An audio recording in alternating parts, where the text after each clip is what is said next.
Nos tempos atuais e por toda parte, vemos pessoas, denominadas médiuns, tirando vantagens pessoais e materiais de suas faculdades mediúnicas.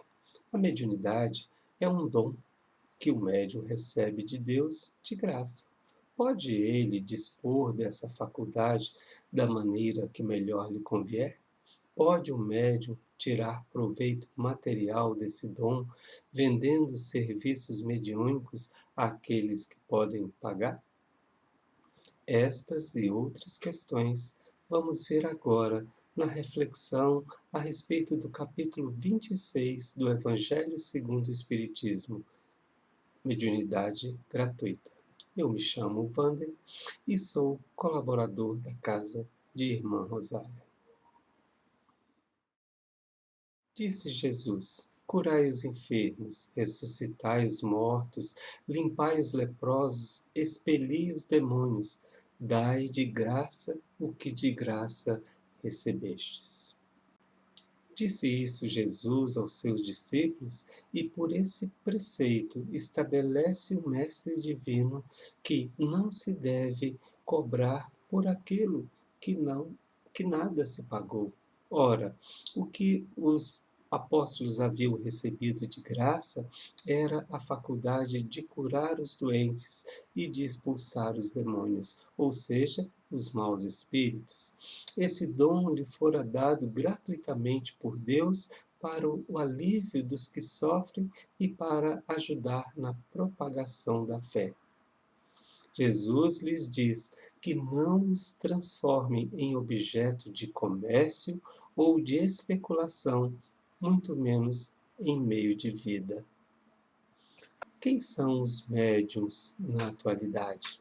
O Evangelho, segundo o Espiritismo, conceitua o médium como sendo o intérprete dos espíritos para a instrução dos homens, para mostrar aos homens o caminho do bem e conduzi-los ao exercício da fé verdadeira.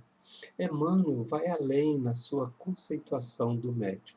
Vejamos, os médios, em sua generalidade, não são missionários na acepção comum do termo. São almas que fracassaram desastradamente, que contrariaram sobremaneira o curso das leis divinas e que resgatam, sob o peso de severos compromissos e ilimitadas responsabilidades, o passado obscuro e delituoso. E conclui o mentor dizendo: o seu pretérito muitas vezes se encontra enlodado de graves deslizes e erros clamorosos. É nesta condição que se encontram a maioria dos médios reencarnados hoje na Terra. Muitos deles muito mais em processos de expiação do que na realização de uma missão propriamente dita. Por isso, muitos, quando chegam aqui, sob o peso da carne, na execução de seus programas de reparação dos erros do passado, muitos se deixam levar pelos velhos sentimentos de outrora. São induzidos assim pelo orgulho, pelo egoísmo, pela vaidade e, frequentemente, sucumbem. Comercializam o dom que Deus lhes emprestou para essa vida, na recuperação de si mesmo pelo serviço ao próximo, pelos sacrifícios de amor que só a criatura pura é capaz de fazer, não conseguem cumprir com a missão que lhes foi dada. Por isso, os fenômenos que conseguem produzir não são frutos de suas concepções e nem do esforço ou do trabalho que ele possa ter desenvolvido, e por isso mesmo não podem vender. Quem age assim é porque ainda não penetrou na finalidade dessa faculdade e não percebeu o objetivo divino em relação a ela. Quem age assim considera a mediunidade como algo que lhe pertence, como se fosse um objeto. Quem age assim está bem longe de vivenciar os ensinos de Jesus, das suas leis divinas trazidas por meio do Evangelho. A mediunidade se encontra em toda parte e Deus quer que a luz chegue a todos, Não quer que o mais pobre fique dela privado e possa então dizer: não tenho fé, porque não pude pagar. Como fazer, então, para obtermos comunicações sérias? Como saber se os espíritos que se comunicam prezam verdadeiramente? Os espíritos superiores nos dizem: quem, pois, deseje comunicações sérias, deve pedi-las seriamente e, antes de tudo, deve se inteirar da simpatia que exista entre o médium e o mundo espiritual. Médios sérios se cercam de pessoas e de espíritos sérios. Mas qual a garantia que teremos comunicações de qualidade superior numa reunião mediúnica? A primeira condição para se poder atrair os bons espíritos é a humildade, o devotamento e a abnegação, o mais absoluto desinteresse moral e material. Se o portador da mediunidade a transformasse numa profissão, isso seria moralmente incorreto e, por isso mesmo, ele seria desacreditado por todos. Além do mais, a faculdade mediúnica é mutável, ou seja, está sujeita a variações, intermitências e até suspensões definitivas. Sendo assim, como pode alguém contar como profissão de um instrumento que não sabe se vai funcionar quando bem deseja ou quando negocie o seu funcionamento? A mediunidade não é uma arte, nem uma habilidade adquirida pelo simples estudo e trabalho. Por isso, não pode ser profissionalizada.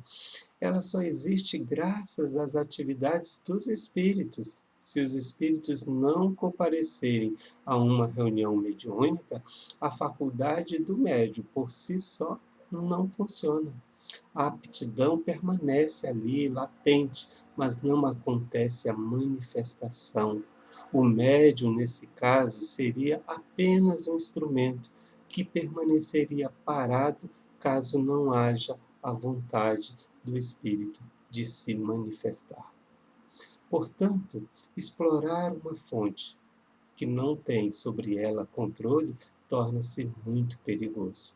Ademais, poderá ela falhar no momento mais desejado e em que contratou uma grande fortuna para o atendimento mediúnico.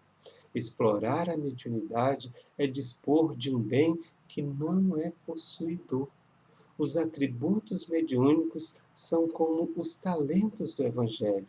Se o patrimônio é desviado de seus fins, o mau servo torna-se indigno da confiança do Senhor. Por isso, a mediunidade é coisa santa e deve ser praticada santamente, religiosamente. Jesus e os apóstolos não cobravam nada pelas pessoas que curavam. Mediunidade com Jesus é usá-la gratuitamente, no serviço do bem, com o esforço de desenvolver em si o amor a Deus, acima de todas as coisas, e o amor ao próximo como a si mesmo, da maneira como puder, perseverando na vontade de transformar os seus sentimentos, os seus pensamentos, atos, propiciando condições espirituais de convivência com os bons espíritos, os espíritos mais evoluídos. E quanto àqueles que são muito carentes materialmente falando, não poderiam eles, pelo menos, aceitar as doações materiais que lhes são oferecidas pelo trabalho mediúnico que realizam? Aquele que é muito carente, segundo o Evangelho, e precisa de recursos para sobreviver, não deve, em hipótese alguma, fazer da mediunidade uma fonte de renda. Procure ele os meios de sobrevivência em qualquer parte e doe ao trabalho mediúnico somente o tempo que lhe restar, ainda que isso lhe custe enormes sacrifícios. Os bons espíritos levarão em conta o seu devotamento e o seu amor. Allan Kardec, estudando a mediunidade na prática, observando todos os fenômenos, analisando as revelações recebidas do mais alto, percebeu e divulgou as leis que regem essa faculdade, compreendeu seu aspecto sério e sua finalidade sublime na transformação evolutiva do planeta. Tudo isso está escrito no Livro dos Médiuns. E André Luiz, pela mediunidade de Francisco Cândido Xavier, trouxe-nos a complementação do trabalho de Kardec a respeito da mediunidade. Desdobrou o assunto por meio de estudos de casos reais e mostrou a todos nós os bastidores espirituais, além de suas consequências morais. Por isso, pela sua finalidade, o Espiritismo desmascara essa exploração da mediunidade, elevando-a à categoria de missão, que depende no seu uso da moral do médium, a fim de que seja praticada santamente, religiosamente, como recomendado. Por isso também, as reuniões mediúnicas são sempre iniciadas com uma prece, rogando a proteção do alto, sendo que seus participantes já devem preparar-se desde antes, em casa, vigiando mais os seus sentimentos, os seus pensamentos e suas ações. Não nos iludamos, meus irmãos, diante dos fenômenos mediúnicos que ocorram à nossa frente. Encontraremos sempre e por toda parte pessoas beneficiadas e deslumbradas com o que ocorre numa reunião mediúnica. Mas somente aqueles que aplicam em si mesmos o esforço transformador pelo sacrifício e doação em favor dos outros, somente esses conseguem aproveitar bem o dom que vem de Deus e entregá-lo ao seu próximo, pelo serviço desinteressado. Médium evangelizado, exercendo com amor e espírito de serviço em benefício do próximo, contribui assim em grande escala para o progresso geral da humanidade. Mas aquele que pensa que pode ludibriar a providência divina, abusando dos talentos que Deus lhe concedeu como instrumento de trabalho e evolução, buscando vantagens materiais que mais tarde terão de prestar contas diante do tribunal da própria consciência.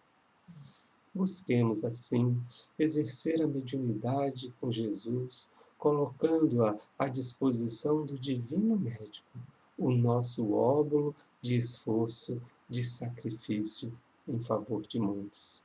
Sejamos instrumentos dóceis nas mãos dos benfeitores espirituais que zelosamente nos guiam, nos conduzem pelo trabalho redentor na reparação de nossos delitos do passado.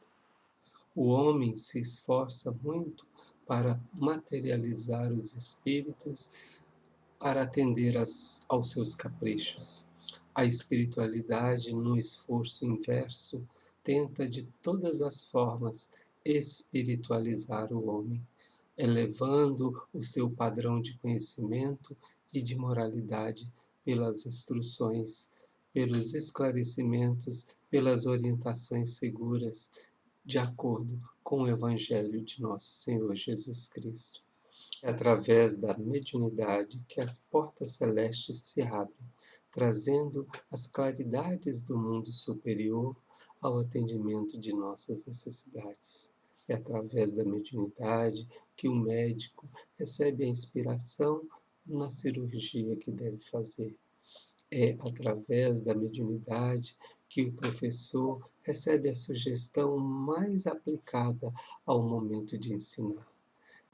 É através da mediunidade que mãos generosas se movimentam todos os dias para levar o socorro aos filhos do Calvário. É através da mediunidade que corações amorosos se desdobram em noites de sacrifício no socorro aos infelizes de toda sorte. É através da mediunidade que o socorro de Jesus se multiplica em toda parte, por meio de mãos amigas que chegam até nós, por meio da palavra de confiança e de coragem, por meio do sorriso, por meio do abraço. Jesus se faz presente e Deus, com ele, ajuda as criaturas através das próprias criaturas. Sejamos então, meus irmãos, instrumentos do bem, mãos estendidas de Jesus ao nosso próximo, servindo com amor, com dedicação, na obra de regeneração da humanidade. Muita paz a todos. Que Jesus nos inspire para que possamos ser médios do bem em todos os lugares onde estejamos, contribuindo assim para o equilíbrio, para a paz e para o amor aqui na Terra.